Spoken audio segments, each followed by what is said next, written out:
alimentation de nos populations. Merci, monseigneur Diadao. Donner la parole à notre marraine, qui est ici représentée par les cérémonies et donc cette conférence internationale. Sans plus tarder, je voudrais demander les gouvernements français et ivoiriens pour la mise en place du programme CDD et sa composante précédente. Nous sommes reconnaissants envers Madame le ministre de l'Enseignement supérieur et de la Recherche scientifique et la directrice générale du Conseil Café Cacao pour l'intérêt porté à cette manifestation. Je remercie la gouvernance de l'UJULOC avec à sa tête la présidente Madame le professeur Tidou Abiba Sanogo qui est avec nous par la pensée pour l'aide matérielle et le soutien moral apporté dans les préparatifs de cette rencontre. Monsieur le préfet, en organisant ce rendez-vous scientifique dont le thème est conflit, dynamique des paysages et sécurité alimentaire en Afrique subsaharienne, nous avons voulu créer un cadre de réflexion et d'échange entre experts, enseignants-chercheurs, acteurs d'ONG s'intéressant aux écosystèmes terrestres, ainsi qu'aux pressions qui s'y exercent. Il s'agit précisément d'offrir un cadre de concertation pour sensibiliser, former et échanger sur les expériences réalisées dans des disciplines diverses. Le colloque se déclinera en 4 sessions thématiques. Il s'agit de l'identification des dynamiques des paysages en période de conflit présidé par le professeur Yann Bogat, les mouvements des populations, l'agriculture, la gestion foncière présidée par le professeur Benoît Mertens, les systèmes agraires, la sécurité alimentaire et la gestion de l'espace présidée par le professeur Jean-Pierre Chauveau, et la session consacrée aux espaces, aux services écosystémiques et à la qualité de vie des populations, session présidée par le professeur Assis Kougis. C'est l'occasion pour moi de remercier chaleureusement l'ensemble des participants venus du Burkina Faso, de France, de Belgique, de la RD Congo, du Congo-Brazzaville, du Mali, du Niger, ainsi que la forte délégation du Bénin. Merci d'avoir accepté de venir à Dawa dans des conditions pas toujours agréables. Je remercie les membres du comité d'organisation pour l'énorme travail abattu. À Madame le ministre de l'Enseignement supérieur et de la Recherche scientifique, je voudrais adresser mes sincères remerciements et félicitations pour ses efforts toujours renouvelés en faveur de la promotion de l'enseignement supérieur et de la recherche. À Madame le directeur général du Conseil Café Cacao, qui a accepté de se rendre disponible pour être marraine du colloque, en dépit de son calendrier très chargé, je voudrais traduire ma gratitude. Je ne saurais oublier tous les partenaires au développement. J'ai nommé le Fonds français pour l'environnement mondial, l'Institut de recherche pour le développement, Géofarafri, la coopération française, la SODEFOR, l'État de Côte d'Ivoire à travers notre tutelle, qui accompagne et nous appuie dans la formation de nos enseignants-chercheurs et l'équipement de nos laboratoires. Ce colloque qui va nous réunir ces 3 jours traite du thème conflit, dynamique des paysages et sécurité alimentaire en Afrique subsaharienne. Il s'agit d'un thème qui impacte directement la vie des populations, comme nous le verrons à travers les communications. Puissent les conclusions et recommandations de ce colloque ouvrir aux décideurs des pistes de solutions pour une meilleure gestion des paysages d'Afrique subsaharienne, gage de paix entre les communautés, de sécurité alimentaire et de développement durable. Je vous remercie. Ça ne marche pas, nous l'avons donné. Et dès qu'il est rentré à son bureau, il est revenu de ce hier pour venir donc au Liban ici pour résoudre le problème. La justice et les sciences sociales qui vont donc régler les petits problèmes qui vont se poser par que la justice n'arrive pas à régler. Mais a demandé à l'un de ses collaborateurs de venir la présenter. Merci bien le maire de cérémonie. L'université Jean-Laurent Bouquet représentant que les recommandations contribueront à un développement durable de l'agriculture. Je vous remercie. Je voudrais aussi vous signaler que le ministre de l'Enseignement supérieur, le professeur Ipo est là, il vient de l'université Félix Houphouët-Boigny, qui est la plus grosse université en Côte d'Ivoire. Mais là, s'il vous plaît, vous allez venir pour pouvoir donner le mot de bienvenue et en même temps ouvrir ce colloque.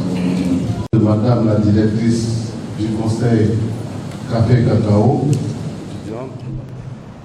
chers amis de la presse, honorables invités en vos rangs, grades et qualités respectifs. Mesdames et messieurs, Madame le ministre, le professeur Bakayoko Liramata aurait souhaité être parmi vous ce matin, mais son agenda très chargé, tout le monde sait qu'aujourd'hui c'est jour de conseil, ne lui a pas permis de faire le déplacement. Elle m'a donc chargé de la représenter et c'est en son nom que je vais vous livrer le présent message. C'est avec un immense plaisir et une grande joie que je prends la parole à l'occasion de cet important colloque international sur le thème « Conflit, dynamique des paysages et sécurité alimentaire en Afrique subsaharienne » placé sous la présidence de Madame le ministre de l'Enseignement supérieur et de la Recherche scientifique. Monsieur le préfet de région, je voudrais au nom de Madame le ministre de l'Enseignement supérieur et de la Recherche scientifique vous remercier pour votre présence ici ce matin, malgré votre calendrier très chargé, car vous êtes en tournée et vous avez décalé pour pouvoir participer à l'ouverture de cette cérémonie. Et vous dire toutes nos reconnaissances pour le soutien que vous apportez à chaque fois à l'Université Lorougnon-Guédé de Daloa.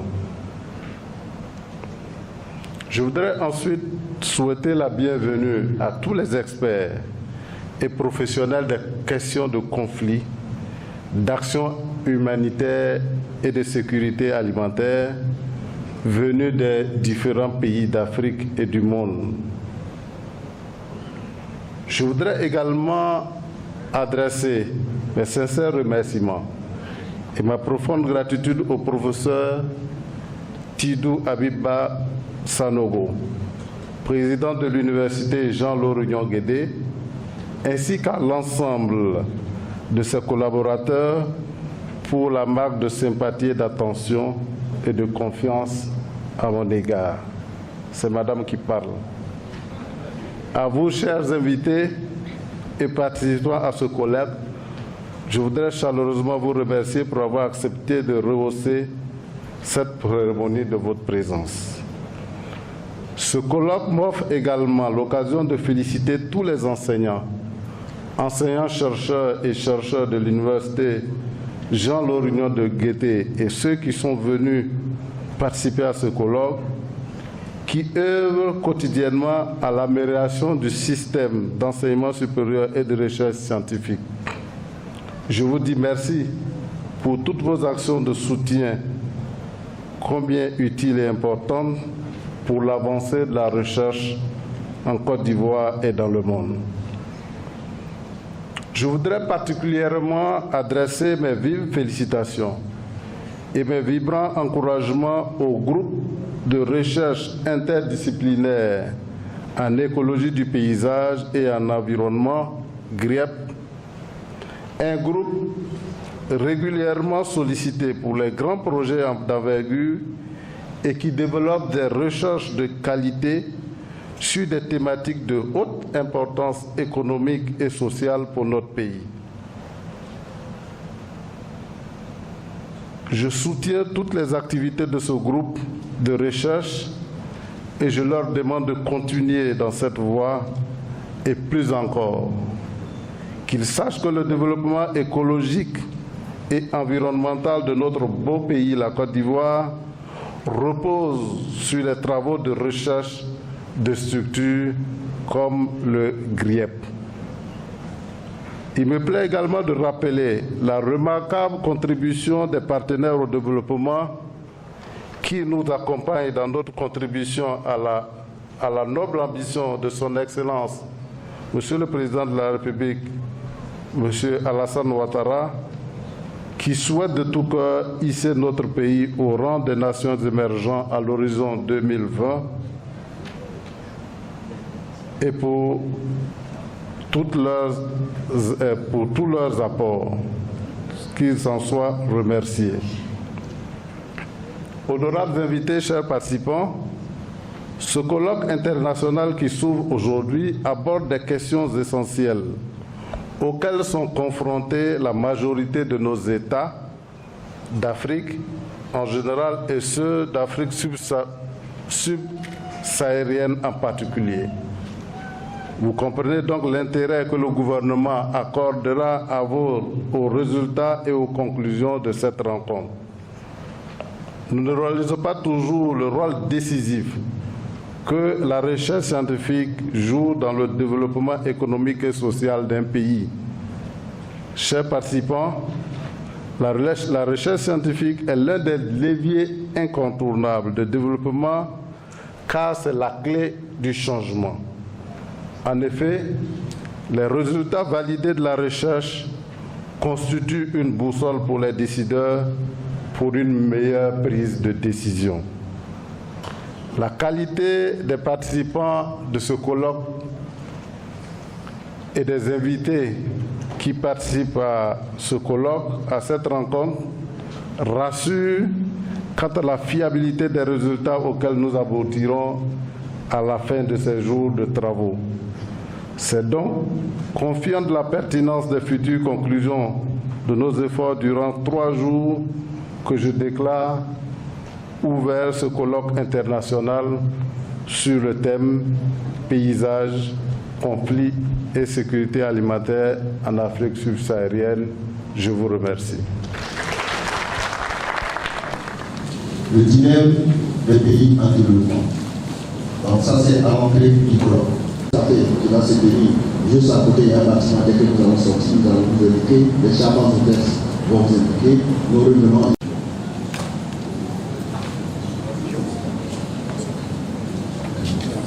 Pour faire sa présentation, soit la présentation, on peut faire la présentation sur.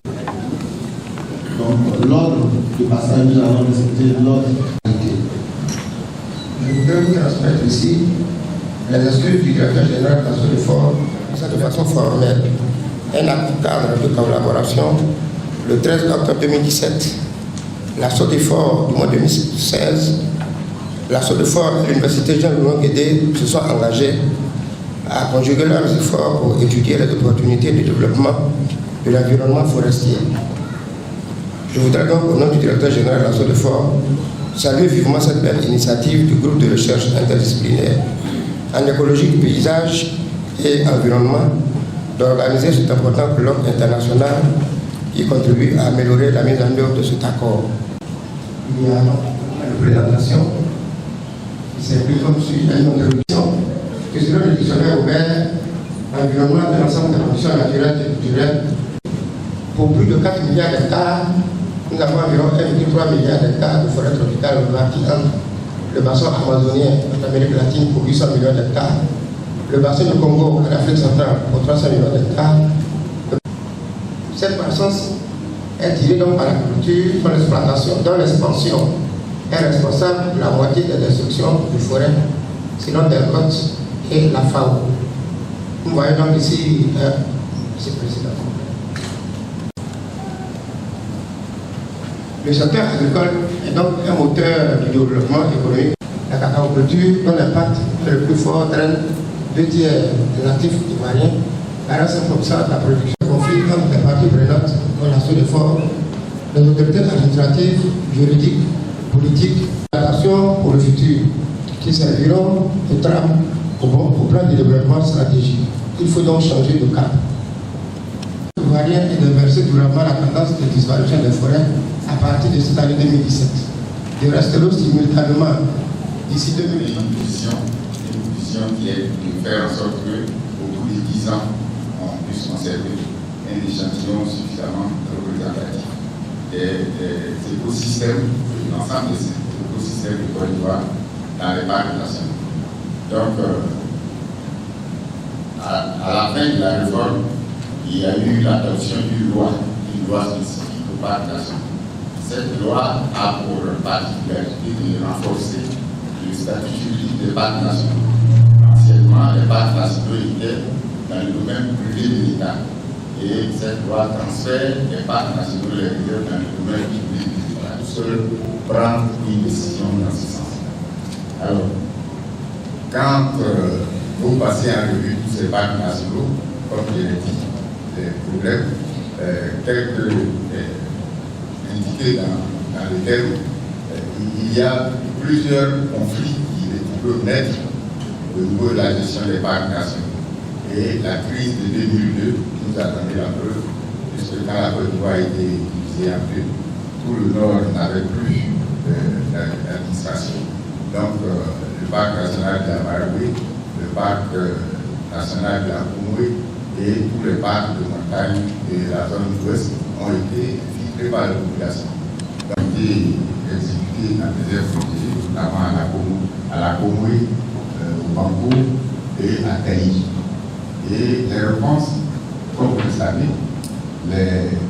la survie écosystémique, il y a des rôles d'approvisionnement, des rôles de sources médicinales qui existent plus ailleurs au niveau du sud-ouest que dans le parc national de Taï, pour faire en sorte que ce réservoir subsiste pour maintenir la survie de l'humanité. C'est la même chose pour la régulation climatique.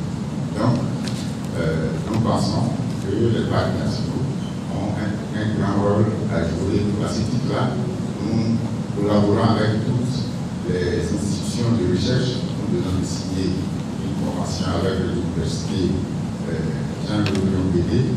L'objectif, c'est de faire en sorte que les chercheurs viennent nous soutenir pour comprendre un peu le mécanisme qui se met en œuvre dans ces parcs nationaux. Je pense que nous avons très peu de temps pour intervenir là-dessus, mais nous sommes disposés à répondre un peu aux interrogations des uns et des autres. Je pense que... Donc, lorsqu'on parle de réunir le développement économique et la préservation au détriment des ressources naturelles, ceux qui ont eu déjà l'occasion, ou qui auront l'occasion, par exemple, de visiter la Belgique, qui est un petit pays, vont voir que partout, l'homme a laissé ses traces et la vraie nature est très rare en Belgique.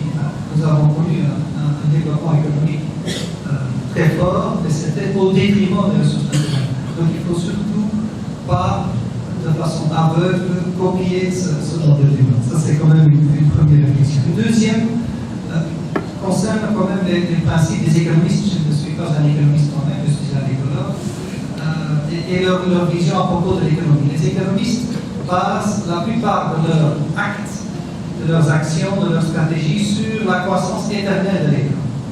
Donc l'IST aussi disent toujours, voilà, notre économie doit croître année après année. Il faut produire plus, il faut vendre davantage, etc. On doit essayer on doit oser de remettre en cause ce principe, ces paradigmes. On voit aussi au Nord, génération après génération, une augmentation du niveau de vie. Et c'est maintenant, en 2017, qu'en Belgique, on commence à dire, voilà, les futures générations ne connaîtront pas la même croissance en termes de prospérité que les générations antérieures. Et donc c'est peut-être une chose, une observation logique. Il y a quand même, et c'était déjà dit dans les années 80 dans beaucoup de rapports, il y a quand même des limites à la croissance. Et je pense que ça c'est quand même un élément que nous devons intégrer dans nos réflexions. Un troisième élément qui me vient à l'esprit lorsque j'étudie la thématique de ce colloque, c'est quand même le rôle central de la pression démographique dans toutes nos discussions. Je sais qu'il y a beaucoup de discussions et de débats et que les gens ont été accusés d'être trop malthusiens ou trop peu malthusiens. C'est aussi un débat que nous pouvons lancer. Mais lorsqu'on parle de développement, lorsqu'on parle d'utilisation des ressources naturelles, je pense qu'il est impossible de passer à côté de ce facteur anthropique et de ne pas considérer la pression démographique. Et donc je pense que chaque politique, je suis convaincu que chaque politique qui cible la gestion durable, l'utilisation durable, la préservation des ressources naturelles, chaque politique doit aussi intégrer quelque part une variable, un paramètre à propos de la pression démographique. Et donc nous devons stimuler les familles, et en particulier les femmes, à avoir des familles plus limitées. Et donc, j'ai beaucoup enseigné au Sud, j'ai eu cette opportunité. Et il y a des lauréats de mes cours ici dans l'Assemblée. Et lorsque je parlais de cela, souvent il y avait des réactions qui disaient oui, mais professeur, il faut comprendre, la richesse de l'Africain, c'est sa famille. Et donc il faut avoir beaucoup d'enfants. Et il me posait la question, vous avez combien d'enfants? Moi je disais, j'ai un seul enfant, une fille. Ah oui, professeur, ça ne suffit pas. Ah, il faut aussi avoir un fils. Et donc là, il faut avoir plusieurs. J'ai dit non, une fille, ça suffit. Ça coûte déjà assez, il faut scolariser, accompagner, etc. Et donc je pense au Sud aussi, il faut aller vers les familles plus petites, juste pour limiter la pression sur les ressources à notre disposition, parce que ces ressources sont limitées. Je reviens encore sur ces aspects. Elles sont limitées. Donc, lorsque la population double, les ressources à la disposition de chacun vont être divisées par deux. Ça, c'est que comment limiter notre impact et comment utiliser ces ressources de façon durable. Vous connaissez tous les principes de la durabilité, donc il faut utiliser sans menacer l'utilisation future. Et donc, il faut vraiment mener des réflexions à propos du perfectionnement de nos pratiques à ce propos. Et un bon exemple, par exemple, des produits forestiers dans le milieu, ce principe est déjà bien connu, je pense que ce sont ces stratégies que nous devons suivre. Un autre élément qui pourrait nous aider dans cette université, l'Université de Liège, a créé un centre de recherche, on peut appeler ça une plateforme, à Kinshasa, pour étudier le phénomène de la urbanisation à Kinshasa, parce que Kinshasa peut servir de modèle pour nous apprendre comment la ville se développe, quelles sont les interventions nécessaires et comment éviter que les mêmes problèmes se posent dans des villes qui sont encore en train de se développer, des villes émergentes, par exemple, dans des villes, par exemple, aussi en Nigeria. Donc c'est quand même important pour accompagner le Sud. C'est une responsabilité parce que il y a quand même des moyens financiers au nord, encore, je pense, qui doivent être mobilisés pour cet accompagnement.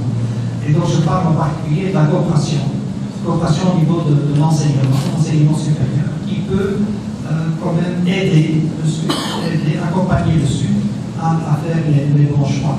Aussi, l'éducation des femmes est quand même un instrument très important.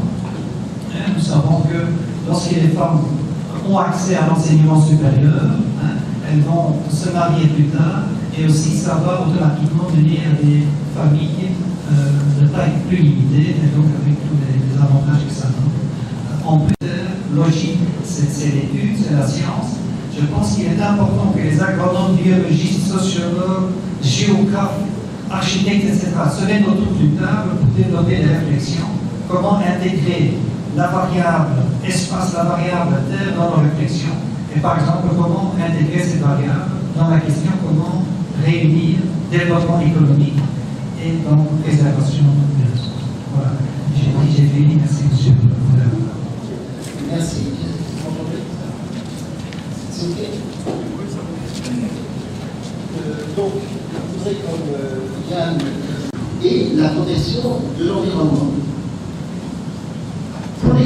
Pour les conservationnistes, justement, ce paradigme du développement durable offrait l'opportunité de s'appuyer sur les besoins concrets du développement social, économique des sociétés rurales des pays en développement pour promouvoir, sans le transformer trop profondément, leur objectif spécifique de conservation. Celui-ci devenant même central dans le processus d'amélioration des conditions de vie des humains. Par la suite, la formalisation, plutôt la formulation initiale du concept de développement durable a été progressivement appropriée par les différentes agences, les acteurs concernés, et a donné lieu finalement à des conceptions très diversifiées de ce développement durable. D'autant que de nombreux nouveaux acteurs se sont emparés de la notion, les experts scientifiques, les politiques, les ONG, les administrations nationales, agences internationales, et de plus en plus les représentants du monde des entreprises, chacun participant à une sorte de compétition pour essayer d'imposer la définition du terme qui correspond le plus compatible avec ses intérêts. Et évidemment, ces démarches sont menées à des interprétations pour le moins divergentes du développement durable. Alors maintenant, on parle d'orientation éconocentrée, à durabilité faible, d'orientation éconocentrée à durabilité forte, tout un foisonnement de termes qui montre bien que le dilemme auquel on s'attaque là, dans ce débat, est déjà intensément labouré. Ce rappel historique me semble nécessaire pour montrer que ce couple développement économique et ou protection des ressources naturelles n'est pas à proprement parler d'un dilemme qui appelle une réponse monolithique. Il décrit plutôt une tension permanente et structurelle entre dimension économique et dimension écologique du développement, tension qui se recompose en fonction des grands changements socio-économiques, soit au niveau des États, des histoires rurales, soit au niveau du système globalisé de gouvernance du développement et de gouvernance de la protection des ressources. Alors donc, deuxième question, deuxième question, ce sera la dernière. Quels sont aujourd'hui, dans le contexte contemporain, les axes autour desquels se recompose cette tension entre logique de protection de la nature et logique de développement? Bon, parmi bien d'autres aspects, je choisis de porter au débat un élément et d'évoquer le recours au marché. Ce faisant, il relance le vieux débat colonial sur la coexistence des populations et de la nature.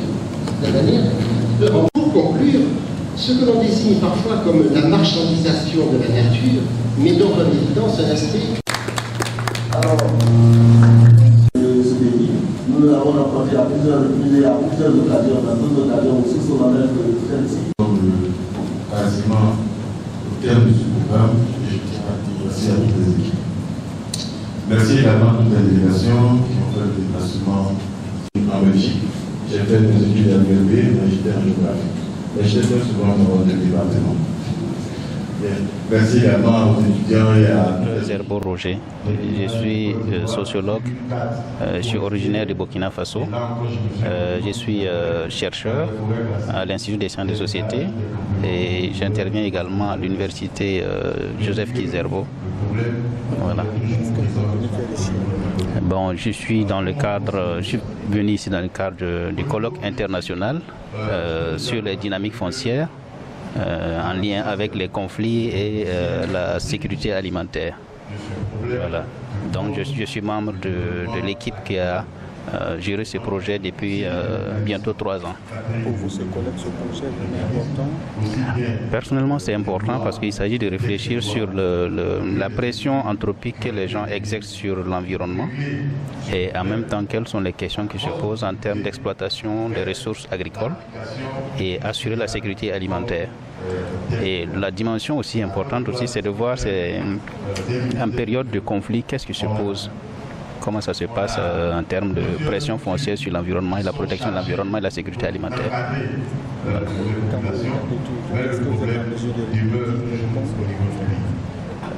Bon, ce que je peux dire, que c'est une problématique à laquelle il faut réfléchir beaucoup, parce que d'abord il faut préserver, protéger l'environnement. Mais là aussi, il faut assurer les exploitations, parce que le développement, c'est quelque chose qui est plus ou moins irréversible. Mais comment se développer et en même temps sauvegarder les ressources naturelles et en même temps trouver des moyens pour assurer la sécurité alimentaire de la population. Je pense que c'est surtout cette problématique qui est assez pertinente, qui donne une raison d'être à ce colloque-là. Bonjour, je me présente Leslie Kenyo Funugu. Je suis de nationalité gabonaise et étudiante à l'université Mohamed V du Maroc. Ok, je suis venue en Côte d'Ivoire afin de participer à ce colloque. C'est pour comprendre en fait quel est l'impact en fait des conflits dans le dynamisme des paysages qui provoquent l'insécurité alimentaire. Je m'appelle professeur Tassien Macharabou, professeur à l'université du Burundi au département de biologie. Je suis pour le moment directeur de la recherche et de l'innovation. J'ai effectué un déplacement de Bujumbura à Abidjan puis jusqu'à Daloa pour participer à ce colloque international intitulé Conflit, dynamique des paysages et sécurité alimentaire en Afrique subsaharienne. Ça, c'est le thème central du colloque. Le colloque m'intéresse particulièrement. Pourquoi? Parce que c'est un thème qui est rassembleur où nous avons toute une gamme d'expertises qui ont été sollicitées pour intervenir dans ce colloque où j'ai une communication qui porte sur le thème de la biodiversité, le thème de la dynamique spatiale ainsi que le thème de la conservation des ressources biologiques autochtones en paysage anthropisé.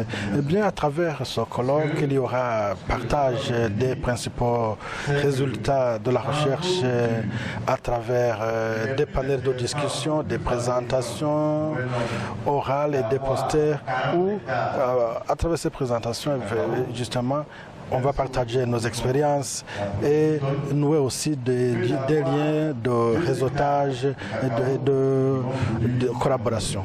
Relatif notamment au conflit autour des ressources ainsi que l'anthropisation, donc dans un contexte d'oppression anthropique, dans un contexte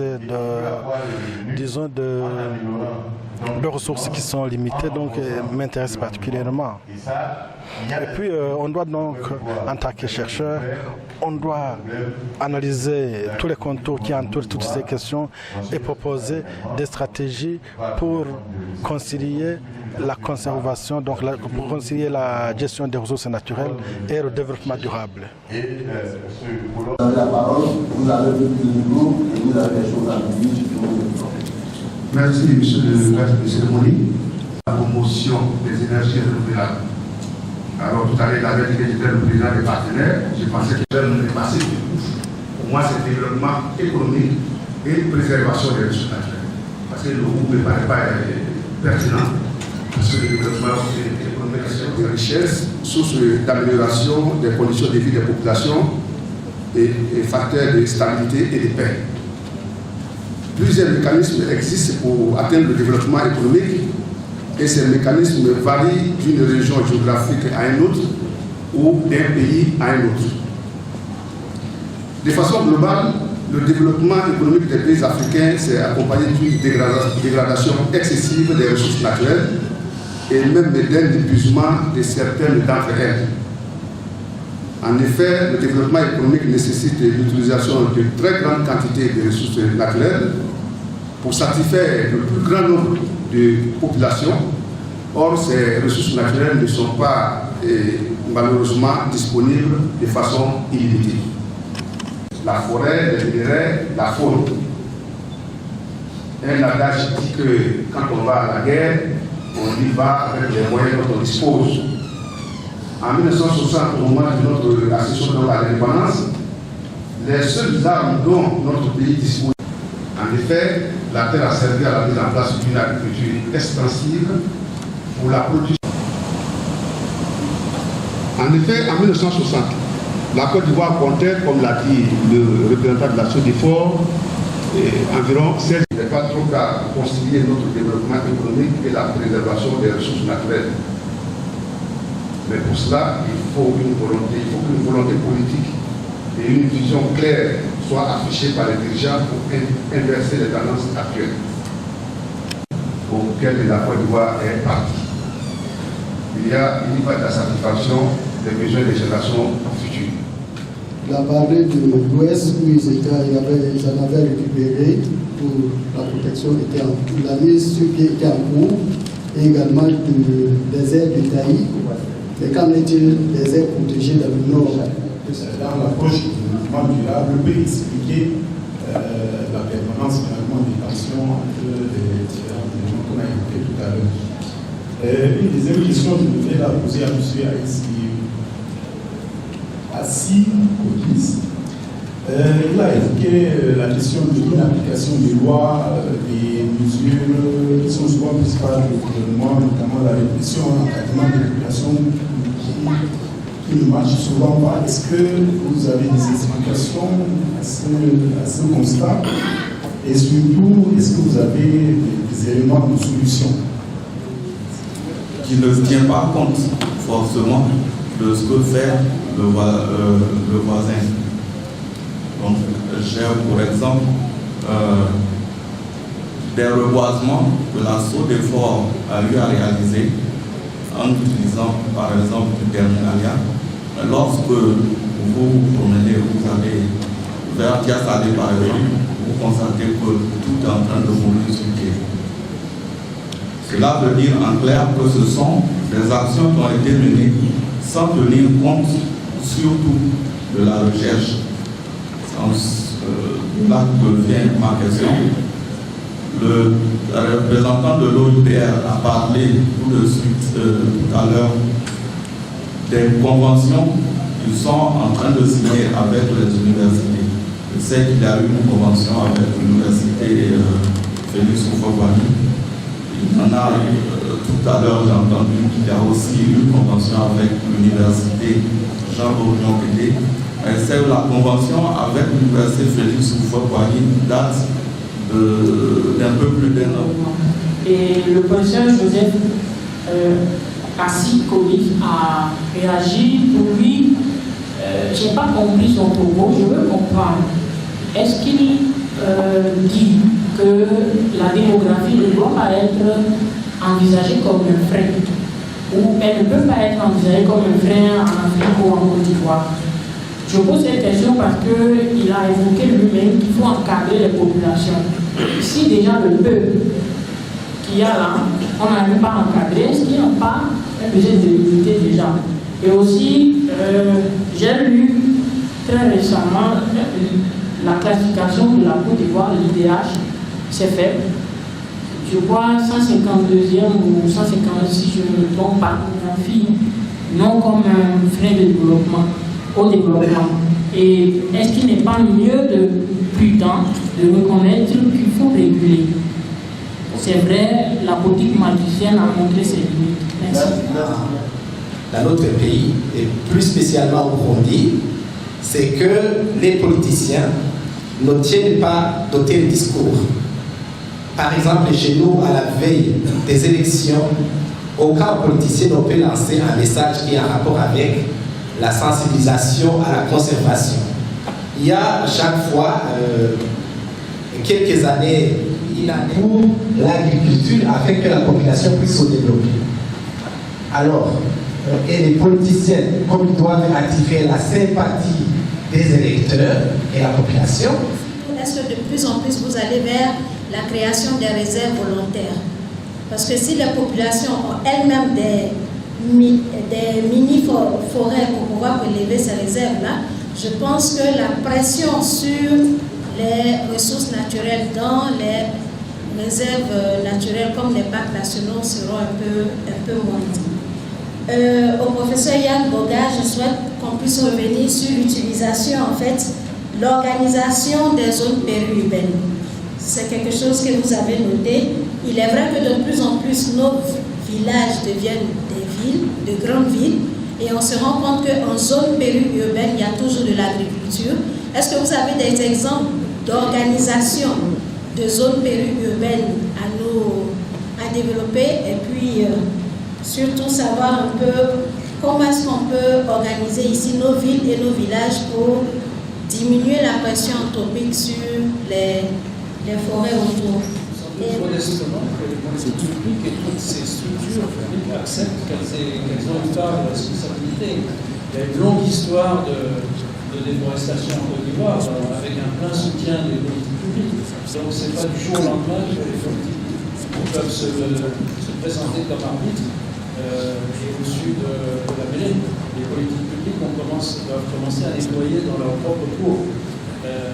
Quand un migrant rentre dans une forêt classée, il est un peu responsable.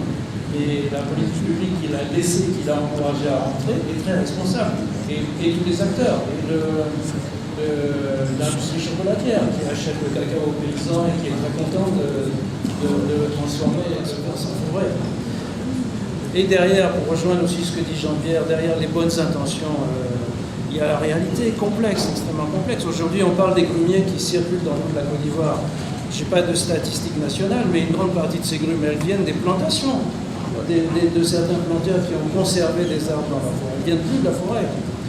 Et on peut dire ce qu'on veut des lois et de leur application, mais la réalité, c'est que quand un forestier rentre dans une plantation, il détruit 100 cacaoyers, et il enlève la grume, et le paysan ou la paysanne a 5 000 francs ou 10 000 francs quand elle a quelque chose. Je m'appelle Yann Bogart, je suis professeur à l'Université de Liège en Belgique. Je suis ici donc dans le cadre d'un colloque sur l'écologie du paysage et je trouve qu'un élément très important à considérer lorsqu'on parle du développement d'un pays, c'est la pression démographique. Et pourquoi je mentionne la pression démographique? Parce que ce colloque porte entre autres aussi sur la disponibilité de ressources naturelles. Et donc lorsque la pression démographique augmente, il y aura moins de ressources pour chacun. Lorsque la population double, par exemple, en 5 ans ou en 10 ans, la quantité de ressources naturelles disponibles pour chacun va aussi être divisée par 2. Et donc, pour cette raison, je plaide pour la considération de cette variable démographique dans toutes les stratégies et tous les plans de développement, afin que l'on ne soit pas confronté à un certain moment à une population trop grande face à une disponibilité de ressources naturelles trop petite. Et donc, pour cette raison, je plaide aussi pour le développement d'une nouvelle discipline. Cette discipline s'appelle la choralogie. Et la choralogie est donc une discipline qui est censée de réunir autour d'une même table des personnes de disciplines différentes, architectes, géographes, écologues, biologistes, économistes, afin de considérer cette variable terre, cette variable espace, qui est une ressource limitée dans tous les plans, dans toutes les stratégies de développement. Bonjour monsieur, je suis colonel Ngoran Dié-François, directeur technique de l'Office ivoirien des parcs et réserves. Et nous venons d'assister à un colloque organisé par l'université Lori-Yonguédé de Daloa qui a pour thème le dilemme entre le développement économique et la préservation des ressources naturelles. On nous a invités pour donner une intervention par rapport aux parcs nationaux. Et dans les discussions, dans mon exposé, j'ai indiqué que la Côte d'Ivoire dispose d'un réseau de parcs nationaux et de réserves naturelles de 8 parcs nationaux et de 6 réserves naturelles.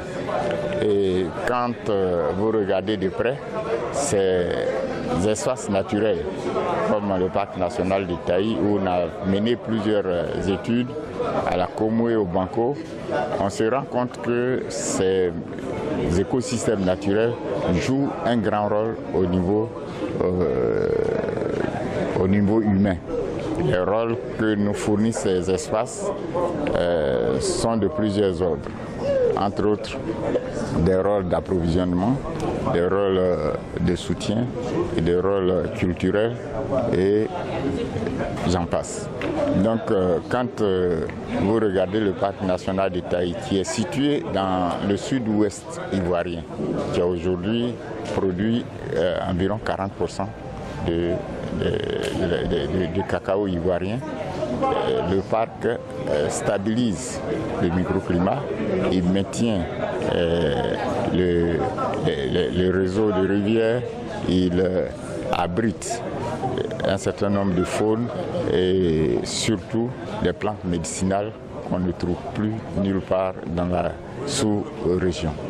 Donc pour nous, ce réseau de parcs est à protéger par tous les moyens, parce que ça y va un peu de la survie de notre population.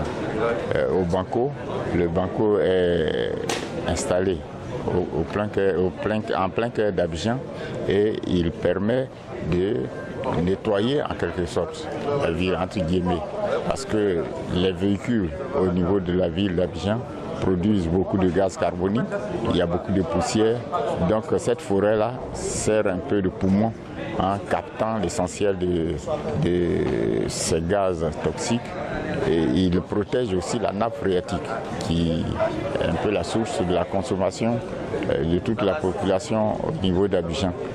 Autour du parc national du Banco, la SODECI a installé plusieurs pompes pour donner de l'eau à la population.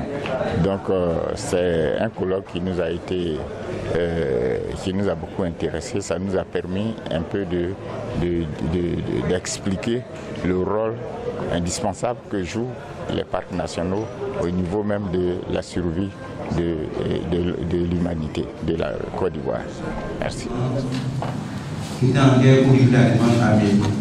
Au niveau de l'Afrique de l'Ouest, comme vous pouvez le constater sur cette figure, donc on a pratiquement la plus grande partie des pays donc, qui en fait a connu soit des mouvements de population dus à des conflits ou à des guerres, qui étaient donc des forces dites rebelles, une zone sud sous la dominance, sous l'autorité des forces gouvernementales, et les deux zones étant séparées par une zone dite de confiance.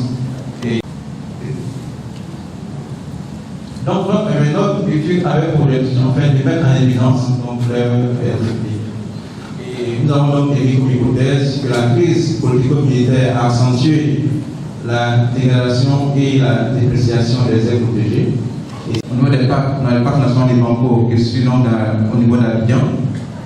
On a également étudié la forêt placée au niveau de la crise. Donc, cette image a suivi des traitements au niveau de la on fait des compositions colorées, des traitements pour améliorer le contraste.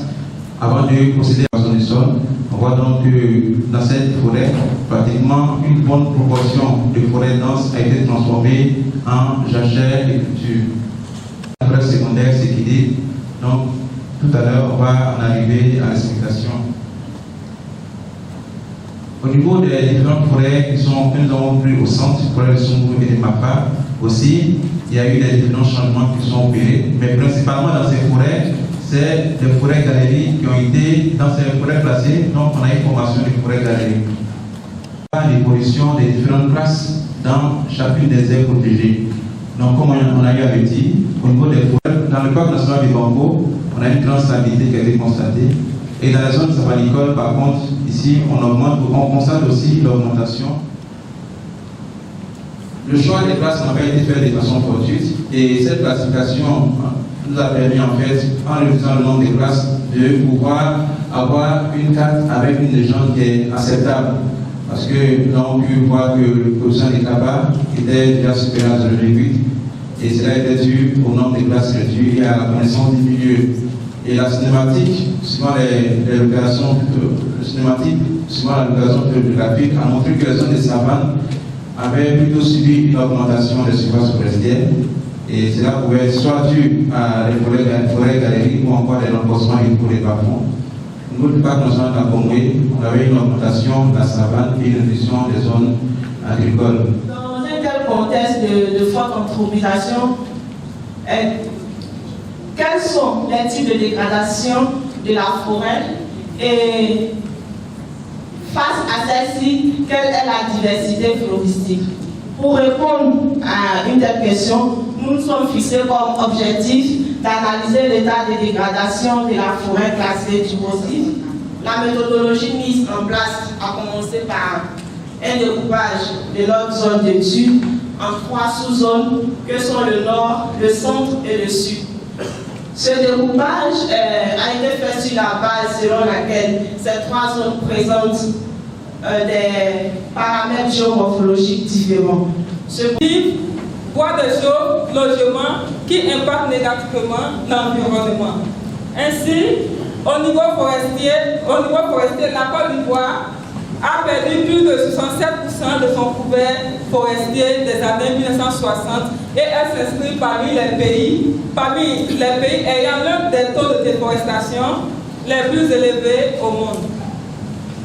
De certaines forêts qui étaient transformées en de véritables champs de bataille, en des zones de camouflage et en des camps de réfugiés.